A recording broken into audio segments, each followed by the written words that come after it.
Muchas gracias. Gracias, Antonio, Yajaira, Rafael, Carlos O, Miguel Ángel Delgado. Gracias por estar aquí presentes. En esta ocasión, bueno, pues tenemos a un invitado de lujo. Es el señor Marco Antonio Galindo Holguín y él es director de estudios económicos del Consejo Nacional Agropecuario. Rápidamente les comento que él es ingeniero agrónomo en producción, egresado del Tecnológico de Monterrey y bueno, ha realizado estudios como un diplomado en economía en la Universidad de Colorado, maestría en economía agrícola en la Universidad del Estado de Washington, entre otros.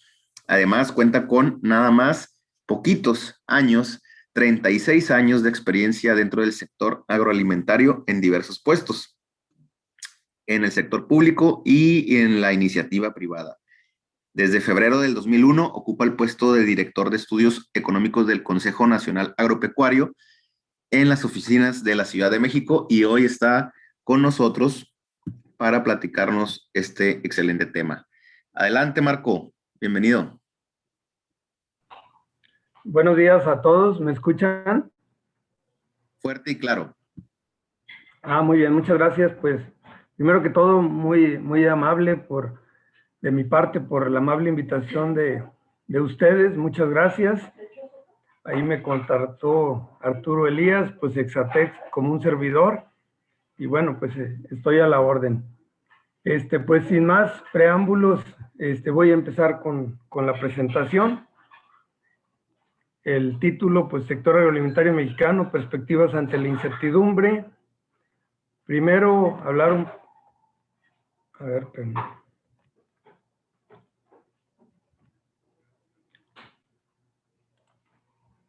Ok, perdón. Primero hablar un poco de la importancia del sector agroalimentario mexicano. Pues bueno, el sector agroalimentario mexicano representa el 8% de la economía, 3.5% la parte primaria y 4.6% la parte agroindustrial. Y aquí pues no entro al detalle, pero está la desagregación en cada caso. En cuanto al empleo, pues también el sector alimentario representa poco más del 14% del empleo, la mayor parte en el sector primario, el 12.4%, y 1.8% en la parte agroindustrial. Que aquí pues estamos hablando de cerca de 8 millones de empleo, pues de los cuales casi 7 son en la parte primaria y el resto de la agroindustria. Las actividades agrícolas en lo particular generan el 84% de los empleos en el sector primario, son 5.4 millones. En cuanto a las exportaciones, pues aportamos el 9.5% del total de las exportaciones. Ahí está más o menos balanceado entre primarias y agroindustriales, tal vez un poquito más cargado ya en la actualidad agroindustriales, antes era más hacia la parte primaria. Somos el 12º productor de alimentos en el mundo y pues destacamos particularmente en la producción de frutas y hortalizas, pues ahí están acomodados los rankings en orden, pero si ustedes pueden ver, pues somos muchos productos donde podemos hablar que estamos entre los 10 primeros países. También en el caso de algunos productos pecuarios y pesqueros tenemos pues una posición importante dentro también de los primeros 10 países. Y pues algo importante que ha pasado en años recientes es pues la evolución que han tenido las exportaciones agroalimentarias. Aquí podemos ver cómo el 2020 pues superaron las divisas derivadas del turismo, del petróleo, de la misma inversión extranjera y fueron pues prácticamente el mismo nivel que las remesas. En cuanto a los principales productos agroalimentarios, pues indudablemente que el más importante es la cerveza, son casi cerca de 5,000 millones. Después, pues el aguacate, que ha sido todo un boom con 3,100 millones. Luego las berries, con 2.600 millones, jitomate, cerca de 2.000 millones, tequila, también cerca de 1.900 millones, pimientos, pues de hecho jitomate y pimientos son pues de los dos hortalizas más importantes que se exportan. La carne de res, que también ha venido creciendo, ya estamos en 1.300 millones. Brócoli, col y coliflor, pues son poco más de 1.100 millones, que es un producto ya con mucha tradición de exportación de muchos años, particularmente del Bajío.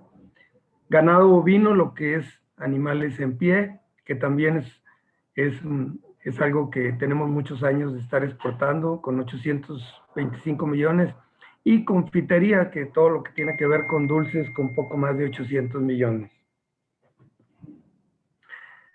También somos ya el séptimo exportador mundial de alimentos. Aquí también es un listado de pues muchos productos en los cuales estamos entre los 10 primeros lugares. ¿Cuál ha sido la evolución reciente del sector agroalimentario en México? Y esto pues particularmente vinculado a qué ha pasado con el sector ante pues la crisis económica en general que estamos viviendo por la pandemia desde el año pasado, aunque bueno, ya como país desde el 2019 ya no crecimos. Aquí vemos en el PIB, pues vemos aquí, por ejemplo, en el PIB, para el 2020, 2% versus una caída de menos 8.5 para la economía. Y ahí pues está marcado el cuarto trimestre, crecimiento del sector primario de 4.9 versus una caída de 4.6 para la economía. También en trabajadores asegurados en el IMSS, estos son datos a diciembre, los permanentes totales una caída de menos 3.2%, los permanentes del campo más 1.4% y los eventuales casi 3%. En el caso de las exportaciones, pues también vemos que hubo un crecimiento del 5.2% al cierre del 2020 y pues estamos hablando ya de una cifra de poco más de 39.500 millones de dólares. En la parte inferior está lo que es la balanza comercial agroalimentaria, que cerró con un superávit de 12.347 millones de dólares. Pues ya es el sexto año consecutivo con un superávit positivo, algo que pues que hace algunos años no nos hubiéramos imaginado que iba a ocurrir con el sector agroalimentario, puesto que éramos eminentemente deficitarios. Aquí entrando un poco a las actividades en particular, pues aquí están cifras del cierre del año pasado, pues solamente comentar pues que la producción de cárnicos ha tenido en años recientes un desempeño favorable con cifras de crecimiento del orden del 2 al 4%, al igual que la producción de leche y el huevo. Y en el caso de las actividades agrícolas, pues aquí sí, digamos que en general yo diría que el crecimiento ha sido más modesto, con algunos altibajos que pues en ocasiones ha tenido que ver con fenómenos meteorológicos como sequías. Aquí, por ejemplo, en primavera, verano, al cierre de diciembre, un crecimiento de poco más de 11% para los principales productos. Y, por ejemplo, en el caso de los cultivos perennes del lado derecho, aquí vemos en su conjunto un decremento que tuvo que ver particularmente con lo que pasó, por ejemplo, con la caña de azúcar por sequías. Pero bueno, o sea, más allá de, digamos, de estas cifras, pues también hay que reconocer que la producción de granos básicos y oleaginosas, pues no ha crecido al mismo ritmo que el consumo. Aquí vemos unos comparativos, por un lado, el promedio del 2014 al 2018, y por último las cifras para el 2019 y 2020, en trigo menos 10%, soya menos 4%, sorgo pues trae un crecimiento de 3%, maíz 2.4%, arroz 5.2%, Pero en realidad, si vemos la referencia de los montos en la primera columna del promedio del 2014 al 2018, pues o bien no hemos avanzado mucho o en algunos casos ha habido pues decrementos en la producción. Aquí pues es una gráfica que me permití compartirles de GEA, donde estaban las cifras a septiembre del año pasado, pues donde ellos señalaban pues que prácticamente el sector agropecuario iba a ser el único que iba a tener crecimiento el 2020, que aquí es con 0.8 el avance. Y aquí pues aquí hablamos de los componentes de la demanda y la oferta. Aquí también vemos al mes de octubre en la parte de la demanda agropecuaria 5.4 y en la parte de la oferta 2.7, y si vemos para las demás actividades, pues prácticamente en todos los casos son cifras negativas. Y bueno, ellos ya pronosticaban pues que para este año pues iba a continuar un crecimiento favorable. Ahí vemos las cifras que traen de una expectativa de crecimiento de 2.2% para el presente año. Y bueno, pues el resultado pues del superávit en la balanza tiene que ver pues con crecimientos favorables en las exportaciones de muchos productos. Aquí del lado izquierdo vemos las exportaciones de productos primarios, los que están marcados en color amarillo pues con crecimiento positivo y en algunos casos de 2 dígitos, como jitomate, pimiento, ganado vacuno, pepino, fresas, cebollas, ajo, mango. Y del lado derecho, igualmente los productos con crecimiento positivo, también en algunos casos con 2 dígitos, como tequila y mezcal, productos de panadería, carnes de res, de puerco, aguas y refrescos.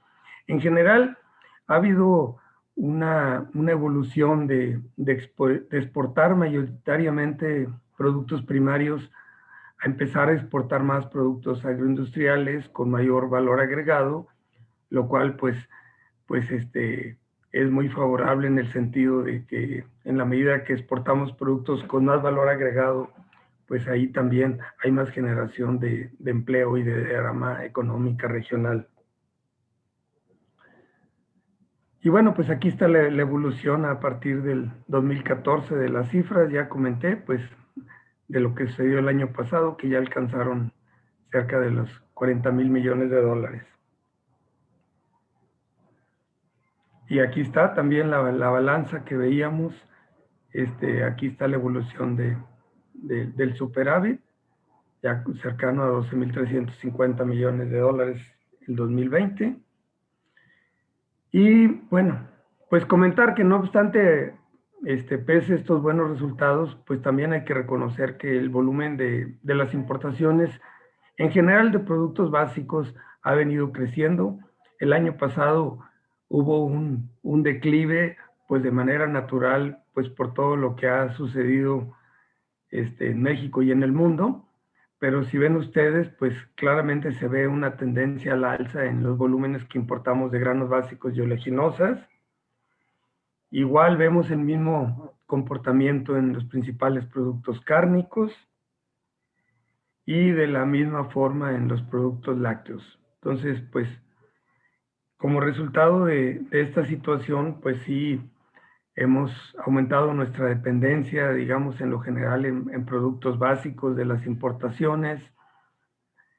Pues ya aquí hago un poquito referencia a que estamos ya rebasando el criterio de la FAO de que un país busque no depender en más del 25% de importaciones. Aquí en granos básicos ya andamos en cerca del 40%, en arroz pues ya tenemos algunos años que estamos en poco más de 80%, en soya pues casi ya es el 100%, en maíz 36%, trigo 56%, en la parte de los cárnicos pues ya también tenemos algunos años que traíamos una dependencia entre 30 a 35, a cerca de 40% en carne de puerco, pero ya también está está aumentando en la parte de carne de res. Entonces, pues es un poquito cómo está la situación en esto.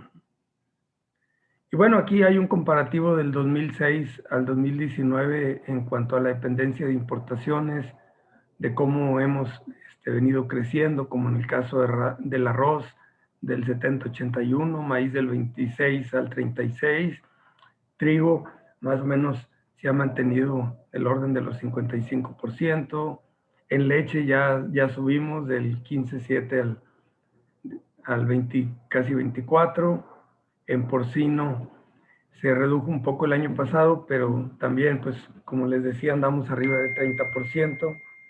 Y en aves, pues, también se ha incrementado. Ah, bueno, ahorita en la lámina anterior comenté de res, no, es de aves, perdón, de 13.7 a 17.3.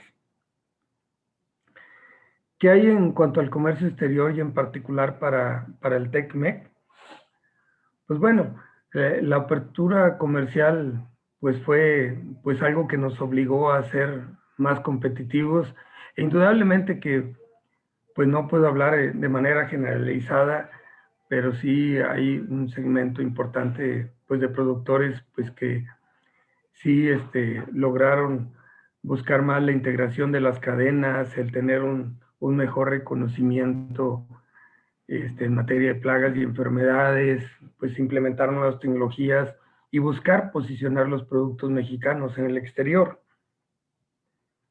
Y pues al día de hoy, a 26 años de la entrada en vigor del Telecan, pues ahora TECMEC, pues el sector agroalimentario pues es más productivo y competitivo, pues vaya en base a nuevas tecnologías, a certificaciones de calidad e inocuidad y los mismos esfuerzos de promoción de los productos en el exterior. Nos mantenemos como el principal socio comercial de Estados Unidos en productos agroalimentarios. Aquí estamos en esta gráfica, es la primera columna. Y bueno, tanto desagregado tanto en lo que es lo que exportamos como lo que importamos. Y pues al día de hoy el 22% de lo que importa Estados Unidos de México es de alimentos. Y por ejemplo, si vemos la participación de México en las importaciones totales que hace Estados Unidos de hortalizas, pues aquí vemos que ya andamos en una participación casi del 70%, que en realidad pues si vemos aquí al arranque del 2002, pues ya traíamos una participación arriba del 60%. Simplemente ha sido un crecimiento pues con algunos ligeros altibajos, pero al alza. Y lo más notable, en todo caso, ha sido en la parte de las frutas.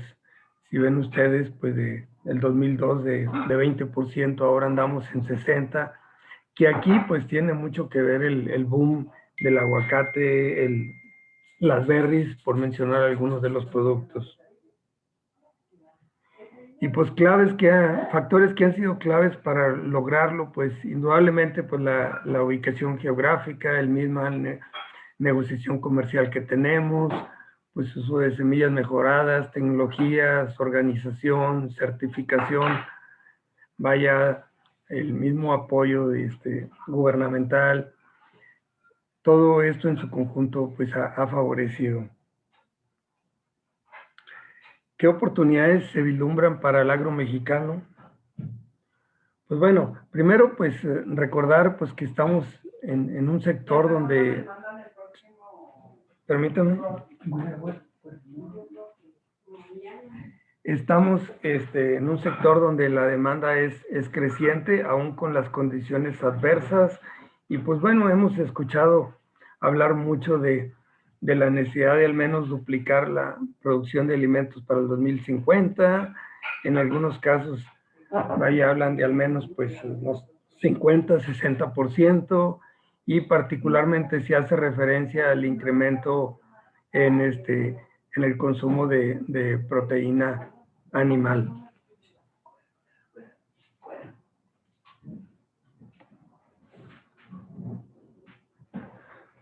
Y bueno, pues, o sea, México pues tiene un alto potencial productivo. Aquí hay algunas ideas al respecto. Cuarto país con mayor diversidad del mundo, amplia diversidad de regiones agroecológicas, alto potencial pesquero, tenemos más de 11,000 kilómetros de litorales, ya tenemos alrededor de 125,000 hectáreas en acuacultura. Tenemos una amplia red de acuerdos comerciales que nos podrían permitir aprovechar este potencial. Ya son 13 tratados comerciales con 52 países que representan ya más del 60% del PIB mundial. Y pues no obstante eso, seguimos haciendo esfuerzos de diversificación de mercados, de abrir nuevas negociaciones comerciales. Y en general México es un país que históricamente ha traído una agenda muy intensa en el tema de negociaciones comerciales. Y bueno, también otro tema ha sido el esforzarnos por diversificar mercados. Aquí, por ejemplo, está el caso de los esfuerzos que se han hecho en años recientes para impulsar más las exportaciones a China, a la península arábiga con la certificación halal, a Rusia, entre otros países. Y para esto, por ejemplo, en el caso de China, pues se está trabajando con protocolos sanitarios que nos permitan incursionar en ese mercado. Y hay pues una lista importante de productos que cuentan con protocolo, otros se sigue trabajando en ellos, porque finalmente esto no es un proceso sencillo, es un proceso que toma su tiempo, el que un país como China abra sus puertas a nuevos productos. Y también, pues, se está buscando modernizar el acuerdo bilateral con Japón, pues que también es un mercado muy importante. Y bueno, aquí hay pues una lista de productos por diferentes categorías en los que se está tratando de lograr mayor apertura. Ya el año pasado cumplimos el 15 aniversario de esta negociación comercial. Pues tenemos grandes activos que nos podrían también permitir acrecentar nuestras exportaciones agroalimentarias, pues el mismo estatus. México tiene un estatus fitosanitario muy favorable. Eso no quiere decir que no tengamos problemas. De hecho, en años recientes, pues ha habido focos rojos en temas como la influenza aviar, el guanlombing de los cítricos, la roya del café, pero más allá de esos temas en particulares, en lo general México tiene un buen reconocimiento en este tema.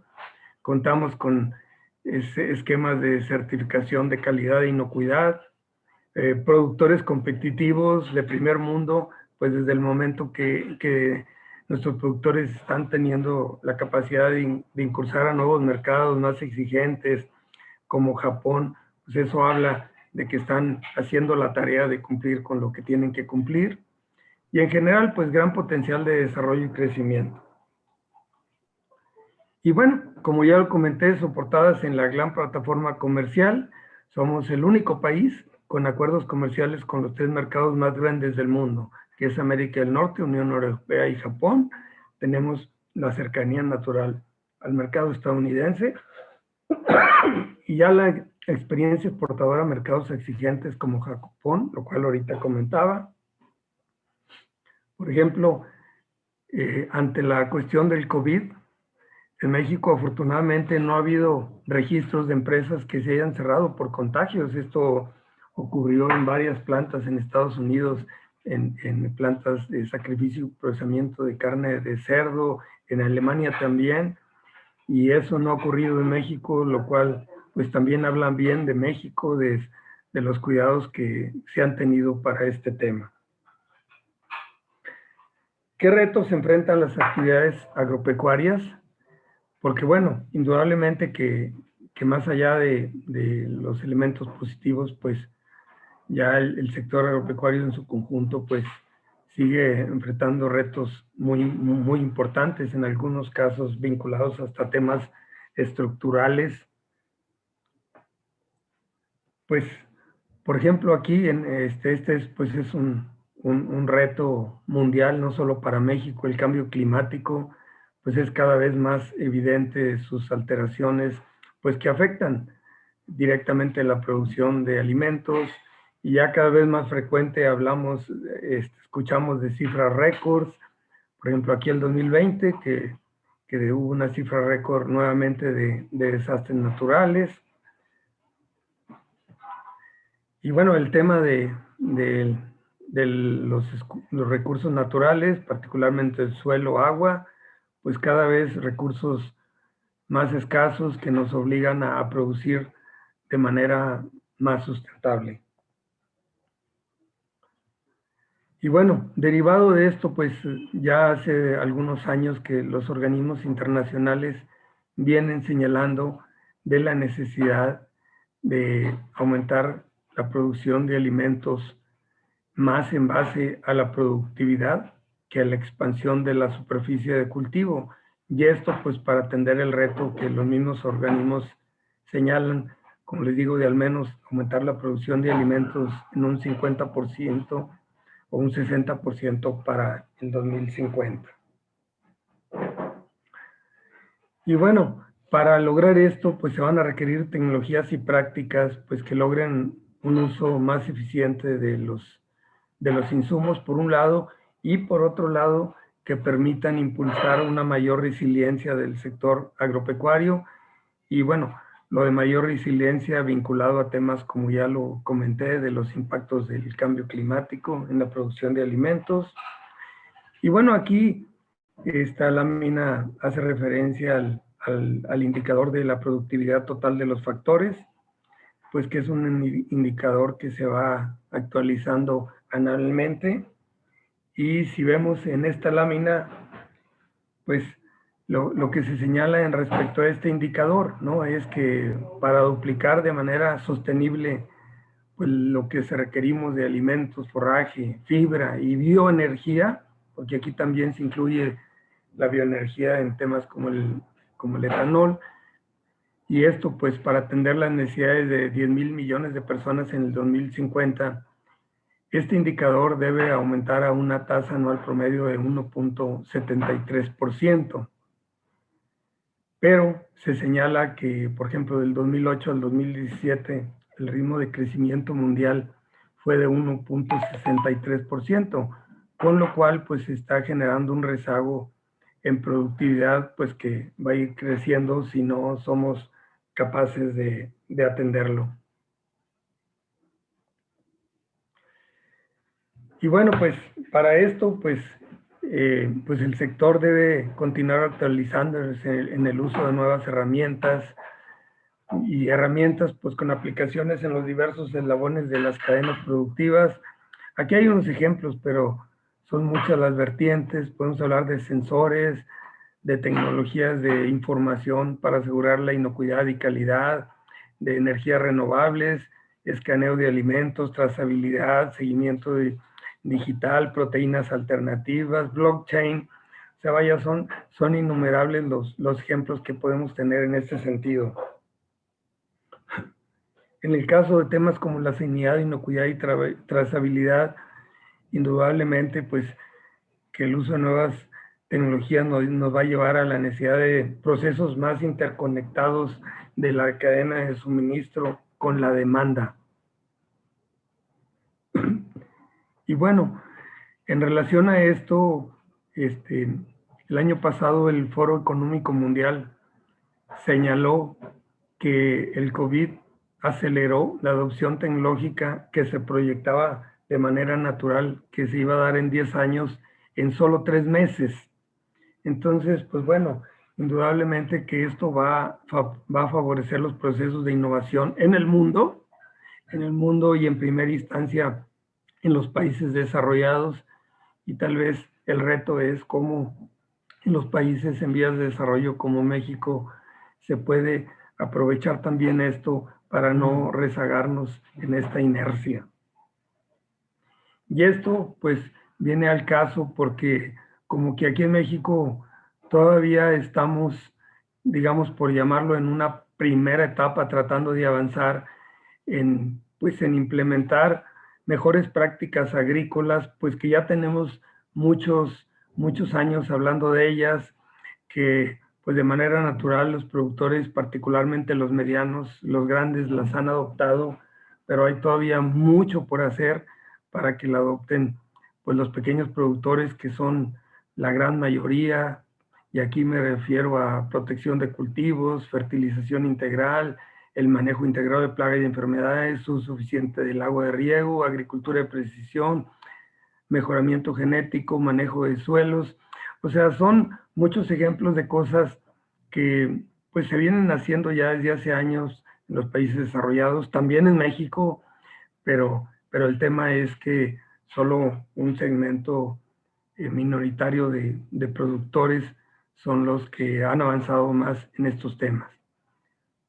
Adicionalmente, pues se requiere invertir más en investigación, de desarrollo e innovación, e indudablemente pues que haya las condiciones legales, institucionales para avanzar en estos temas. Entonces, pues como que requerimos avanzar primero en esta primera etapa para poder realmente enrolarnos más en lo que acababa de hablar de la adopción de nuevas tecnologías, de los procesos de agricultura digital, etcétera, etcétera. También otro tema, pues indudablemente que lo tenemos en la concentración de nuestras exportaciones. Ya comenté de los esfuerzos que se están haciendo por diversificar mercados. Y sí, efectivamente, pues sí ha habido cierta mayor diversificación de mercados, pero ha sido un proceso demasiado paulatino. Digamos que si hace 10, 15 años tal vez hablábamos de que las exportaciones a Estados Unidos representaban arriba del 85, 87% total, y ahora son poco más del 80 en algunos casos, a lo mejor poco menos del 80. O sea, sí ha habido un proceso de diversificación, pero esto ha sido muy paulatino, por lo cual pues seguimos teniendo un gran reto en aprovechar toda la plataforma de tratados comerciales. También pues hay nuevos retos en el TECMEC, y aquí pues retos en temas como el laboral, temas como el ambiental, pues que por ejemplo el tema ambiental pues es una prioridad para el nuevo gobierno en Estados Unidos, y el tema estacional, que afortunadamente recientemente ya hubo una resolución a favor de México en el caso de las berries, pero no podemos estar pues tranquilo en estos temas, porque pues hay un compromiso como país de tenemos que cumplir en estos temas. Y bueno, además de eso, indudablemente pues que requerimos certidumbre jurídica, normativas, reglas claras, y aquí pues vaya, me podría extender en este tema, pero simplemente pues que aquí en México todavía no hemos logrado contar con políticas de visión y de mediano y largo plazo en la agricultura, como lo tienen nuestros principales socios comerciales, Estados Unidos con el TECMEC, con Farm Bill, la Unión Europea con la política agrícola común, y aquí pues todavía vivimos la incertidumbre de qué va a pasar de un año al siguiente, pues aunado a lo que ha pasado en años recientes, que pues prácticamente los apoyos para la agricultura comercial se han eliminado. Y pues al comentar esto, pues me refería al tema de la necesidad de una atención integral de los productores sin importar su tamaño. En el mundo, el sector agropecuario es sujeto a apoyos. ¿Por qué es sujeto a apoyos? Por tres razones muy sencillas. O sea, los gobiernos del mundo reconocen que las actividades agropecuarias están sujetas a factores de riesgo que no los tienen otras actividades. Uno de ellos tiene que ver con los factores climáticos, factores meteorológicos. Otro tiene que ver pues con que estamos tratando con seres vivos, pues hay plagas, hay enfermedades que pues si se baja la guardia pueden ser devastadoras. Hace poco ocurrió en China con la fiebre porcina africana. Y por otro lado, los precios son muy volátiles. Entonces, estas tres condiciones son las que hacen que el sector agropecuario a nivel mundial sea sujeto a apoyos. Entonces, por eso es que pues sería importante en México que se revertiera la tendencia que ha pasado a menores recursos de apoyo, reflejado en primera instancia pues en lo que ha pasado en los recursos de la Secretaría de Agricultura, pues que ya traen una reducción en años recientes del orden del 50%, además de lo que ya comenté, de cómo se han enfocado a atender solamente a pequeños productores. Y bueno, por otro lado, pues apoyo al desarrollo científico y tecnológico para poder enrolarnos en la adopción de nuevas tecnologías. Indudablemente que aquí pues hay más temas estructurales que ustedes pudieran decir, bueno, es que no están en esta lámina. Yo creo que un tema muy particular tiene que ver con qué hacemos en México para generar economías de escala para los pequeños productores. El gran porcentaje de los productores son pequeños y no hay una cultura de organización, de fomento productivo y de orientación al mercado. ¿Qué hacemos para generar esta cultura que permita que esos productores tengan economías de escala, tanto para la adquisición de insumos, servicios, tecnologías, como para la venta de sus mismas producciones en condiciones más favorables? Entonces, pues ese es todo un reto.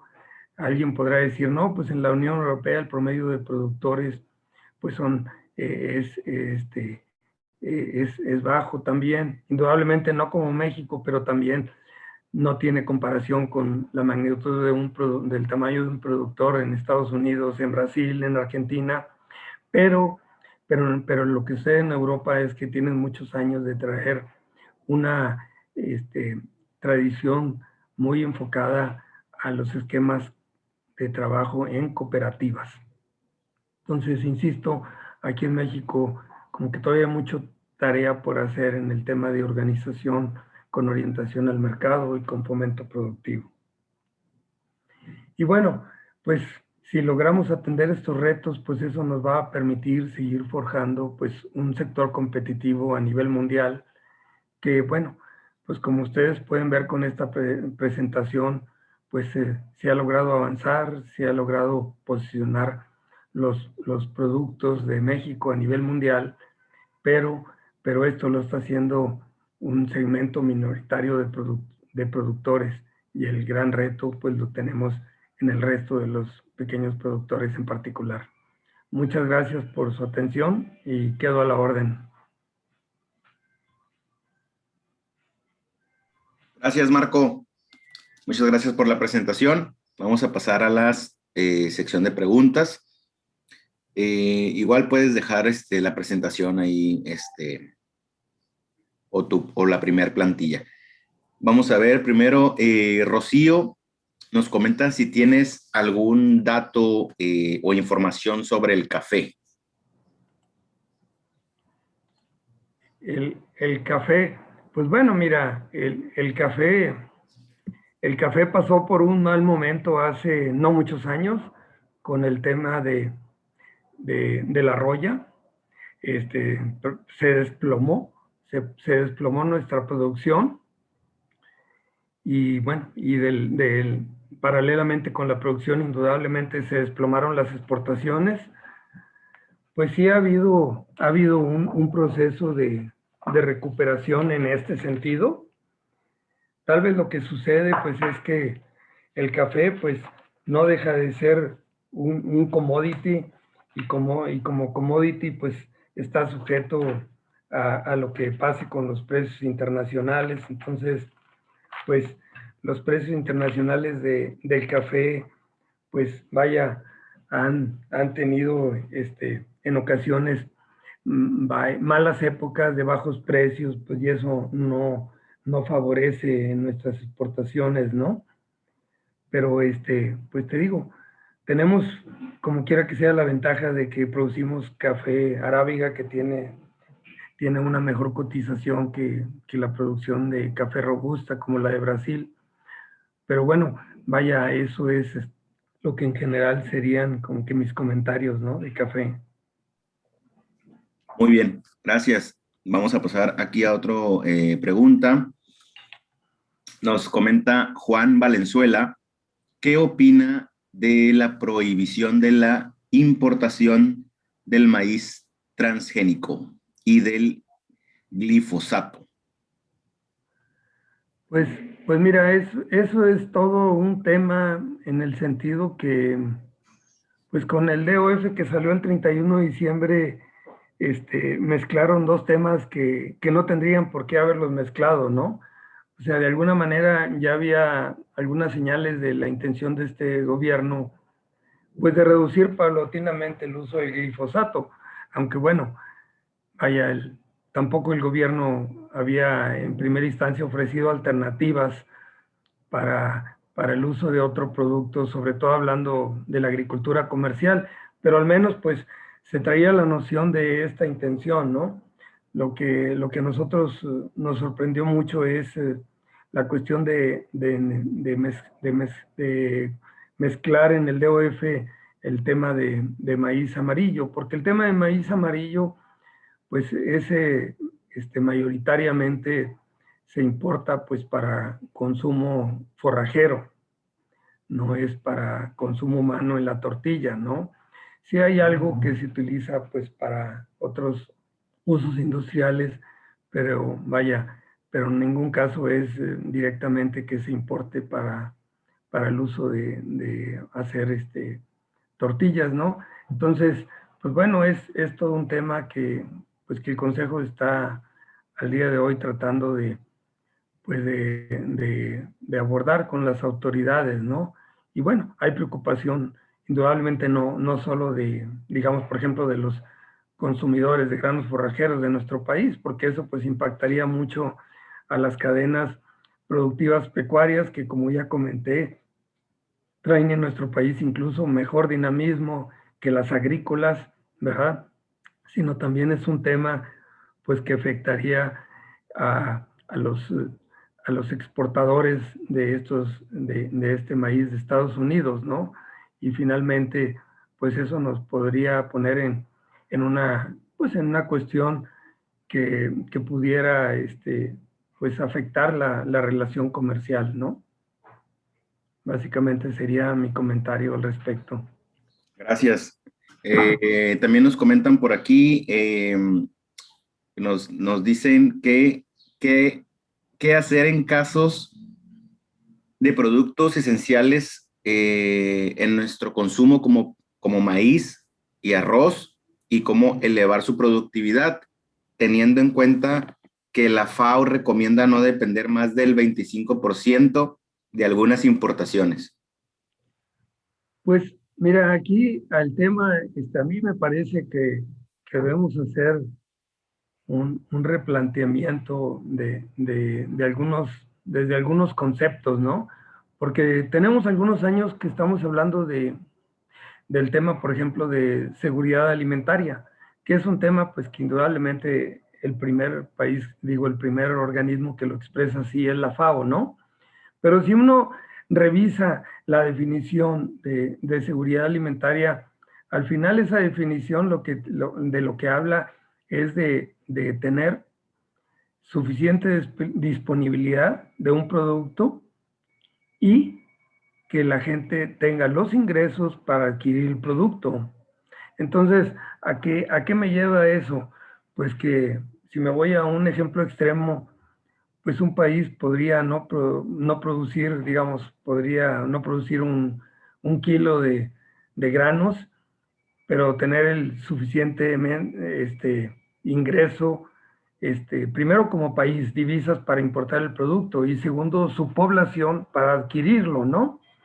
Entonces, aquí yo creo que de lo que debemos de hablar es en lo que es la dependencia, la dependencia alimentaria y en particular enfocada a productos básicos.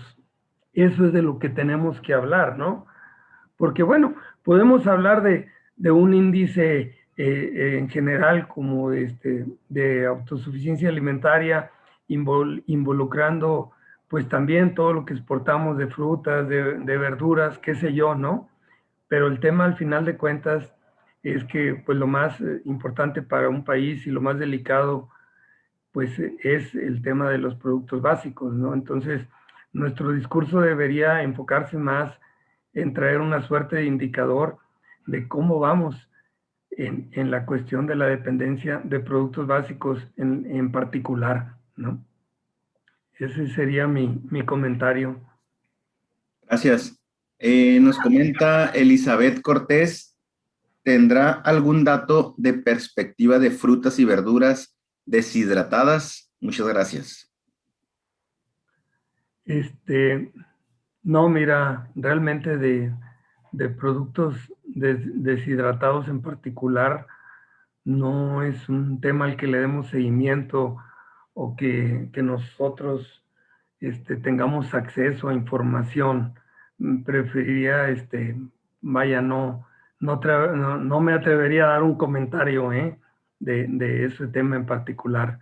Normalmente no es un tema que lo analicemos o que me pidan que hagamos un análisis al respecto.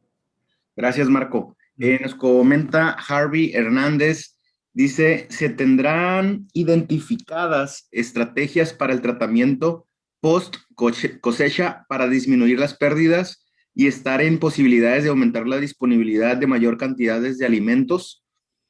Estrategias para el tratamiento post cosecha para disminuir pérdidas. Pues, pues mira, este tema, bueno, indudablemente que hablar de tratamientos post cosecha sería hablar de cuestiones particulares, técnicas, ¿no?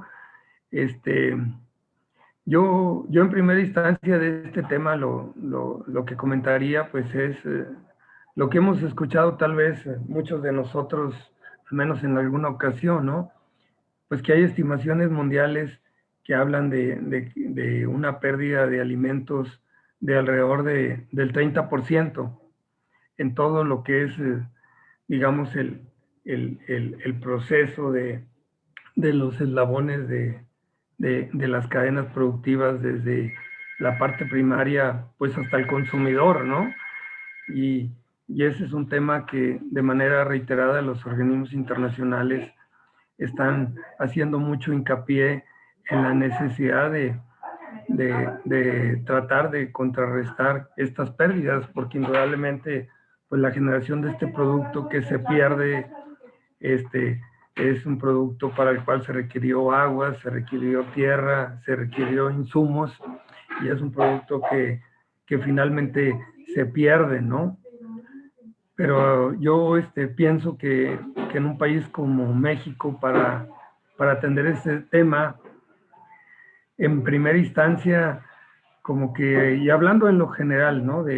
No particularizando algún segmento de productores, sino en lo general, yo creo que lo primero que tendría que suceder es poder avanzar más en toda nuestra infraestructura de almacenamiento, nuestra infraestructura de refrigeración, porque indudablemente pues los productores medianos, grandes, seguramente cuentan con infraestructura, están desarrollando esquemas para mejor conservación de sus productos, por ejemplo, en post cosecha, pero el gran tema es la mayoría de los productores, particularmente el sur-sureste, donde no tienen esta infraestructura y a veces literalmente el producto se almacena simplemente a cielo abierto, cubierto con algo, ¿no? Entonces, yo creo que desde ahí tendría que partir de atenderse este tema de la infraestructura básica para almacenamiento y la conservación de producto, de res de frío. Hasta ahí dejé mi comentario, ¿no? Gracias, Marco. Y por último, vamos a darle la palabra a Ahmed Fernández para que nos comente unas dudas que trae por ahí. Adelante, Ahmed, si nos escuchas, por favor.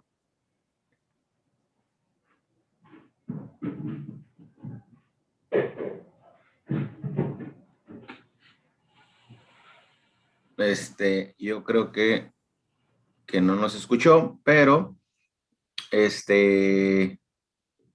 vamos a ver qué podemos hacer aquí. A ver, dice, ¿tendrá algún dato de comercialización de chile ancho y jalapeño?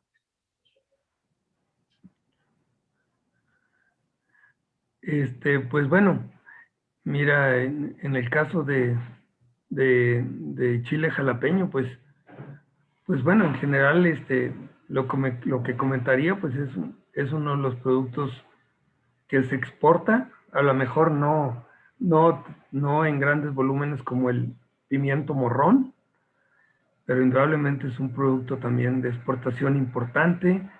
Te digo, y en el caso del chile ancho, pues aquí más bien lo que nos debe preocupar es que también en años recientes han venido creciendo las importaciones de chiles anchos, ¿no? Y eso pues también afecta al mercado interno. Ese es un producto pues más de consumo nacional, pero te digo, sí tenemos ahí un tema con importaciones que han venido creciendo de este tipo de productos que pues también ahí altera el mercado para los productores nacionales, ¿no? Pues seguir. Muy bien, Marco. Igual también tenemos en Agrobaja un centro de negocios donde podemos contactar a productores con cadenas comerciales, para lo cual les pedimos que se comuniquen con nosotros. También manda saludos Nacer Méndez de Forefront ED. Excelente presentación, muchas gracias, Agrobaja. Ingeniero Marco Galindo desde Yuma, Arizona. Eduardo Caballero, muchas gracias por la presentación, excelente, felicidades para todos. Harvey Hernández también nos manda sus felicitaciones. Vamos a darle la palabra al ingeniero Arturo Elías, consejero del Patronato de Agrobaja, para dar un agradecimiento para ti, Marco. Adelante, Arturo. Buenos días, Marco. Buenos días, ¿qué tal? ¿Cómo estás? Muy bien, Marco. Muchas gracias por tu apoyo el día de hoy. La verdad que es una plática muy interesante, una plática con la que Agrobaja y la Asociación de Agrónomos Exatec queremos dar inicio a un ciclo, porque tocaste muchos temas relevantes que seguramente en otras pláticas vamos a continuar. El sector agropecuario siempre ha sido un sector pujante que ante todas las crisis siempre es el que va adelante, ¿no? Y lo acabas de mostrar con varias láminas que presentaste. Siempre que hay devaluaciones, siempre que hay crisis económicas, el sector agropecuario se mantiene y desgraciadamente eso no se refleja en los apoyos que nuestro gobierno destina, ¿no? En apoyo a sus productores. Hay muchas cosas por las que tenemos que trabajar y, y creemos que con información como la que acaba de dar, y con otras que van a dar en siguientes pláticas, seguramente nuestro sector seguirá creciendo y pujando hacia adelante, ¿no? Muchas gracias a todos por participar. Comentarles también que ese ciclo de conferencias continúa. Ya tenemos las siguientes 2 fechas. La siguiente fecha es el 14 de abril. Ahí vamos a tocar el tema de inocuidad de los alimentos, como es más allá de las fronteras, ¿no? Va a estar impartida por el ingeniero Erasmo Salazar. Esta va a ser el 14 de abril. Y el 28 de abril vamos a tener una plática de biotecnología aplicada a los suelos mexicanos. Son temas relevantes, temas que tenemos que atender para ir desarrollando tanto el mercado interno como el externo, ¿no? Y pues nuevamente, Marco, darte muchas gracias por apoyarnos con esa plática. Agradecerte que fue en Semana Santa y sabemos que salías fuera y de hecho ya no estás en la oficina. Así que te lo agradecemos de todo corazón y esperamos verte en octubre acá en Agrobaja. No, pues Arturo, muchas gracias a ustedes, ¿verdad? O sea, y quedo a la orden, ¿no? Y indudablemente que, pues que aquí traté de hablar, pues de manera general de diversos temas. A lo mejor varios de estos temas pudieron ser motivo de presentaciones más específicas, enfocadas a temas en particulares. Indudablemente que, pues de lo que tú comentas, pues sí es una realidad en años recientes. Y no solo en años recientes, fíjate que desde la crisis pasada que hubo, también la crisis económica, también quedó claro pues el rol contracíclico que tiene el sector agroalimentario, y aún pues estando el país y la economía en condiciones adversas, el sector agropecuario pues ha seguido un buen ritmo de crecimiento. Y bueno, ahora con la pandemia quedó claro que aunado a lo anterior, también las cadenas de suministro de alimentos fueron lo suficientemente resilientes para no verse afectados, ¿no? Indudablemente que pues esto no quiere decir que estemos en bonanza. Tú lo comentaste del tema de, pues, de lo que ha pasado con los apoyos en México, vaya, con una serie de intenciones, pues de vinculados a temas, a iniciativas, pues que pueden afectar la agricultura comercial. O sea, vaya, sí, sí, como consejo, pues hemos estado sujetos también a algunos embates, por llamarlo de alguna manera, pero bueno, pero pues hemos logrado que el sector agropecuario en su conjunto se mantenga a flote. Indudablemente, pues como lo comenté y lo reitero, el sector sigue trayendo retos estructurales si hablamos en conjunto para todos los productores. Y bueno, ya platiqué un poquito de eso, de cómo hacer para pues que esos millones de productores pequeños tengan la capacidad de enrolarse en las cadenas productivas con una mayor orientación al mercado, y que puedan tanto adquirir insumos, servicios, como desplazar sus producciones en condiciones más favorables que les generen pues más ingresos para ellos y para sus familias. Pero bueno, nuevamente muchas gracias, Arturo, y muchas gracias, Rodrigo, ahí que me estuviste apoyando con las cuestiones logísticas, y pues estamos a la orden aquí en las oficinas. Bueno, ahorita ya un año en home office, pero estamos a la orden ahí en mi correo, en mi celular, por ahí ya se los proporcioné, ¿no? Muchas gracias.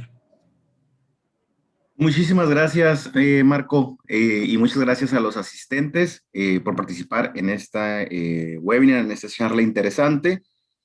Vamos a estar compartiendo esta charla en nuestro canal de YouTube de Agrobaja, Expo Agrobaja, así lo pueden encontrar, y para que si tienen alguna duda puedan consultarlo nuevamente. Muchísimas gracias, Marco, nos despedimos, que tengan muy bonita semana y felices vacaciones. Hasta luego. Hasta luego, igualmente.